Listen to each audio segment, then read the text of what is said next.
This morning, a major cleanup will continue in front of City Hall. Crews are power washing the ground and removing graffiti that has consumed that part of Lower Manhattan. Yesterday, tension ran high between police and protesters after the NYPD raided an encampment there, clearing everyone out at 4 o'clock in the morning. CBS News' John Diaz joins us live from City Hall in Lower Manhattan with more. John? Yeah, good morning, Chris and Aaron. Before being kicked out yesterday, protesters were camped out here in front of City Hall for about a month. And last night, they tried to return back to this spot, back to the location that they had called home. However, though, unsuccessfully. And this morning, police, they are still stationed out here in front of City Hall with barricades up, making sure these protesters do not return. In torrential downpour, around 100 protesters headed towards City Hall Wednesday evening. Police moved quickly to barricade off the entire area.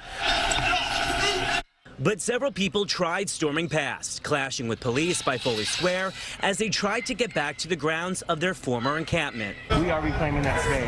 It's as simple as that. Just before 4 a.m. Wednesday, 700 officers in full riot gear raided the encampment, taking down tarps and clearing people out. 7 were arrested, 1 for throwing a brick at police. They was going in there, ripping off the tents, dragging people out. The move, a surprise decision from the mayor, who for weeks has been defending their right to free speech. The gathering there got smaller and smaller, was less and less about protests. More and more became an area where homeless folks were gathering. The health and safety issues were growing. The mayor was also under pressure about the lewd graffiti mounting on public buildings around them. Hours after the raid, city workers began washing the spray paint away. I would categorize it as one for the win column and let's, another step towards getting back to normalcy here in New York. But protesters aren't letting the police commissioner take his victory lap without a fight. Revolution is not going to die just because they simply decided to take a space that we occupy.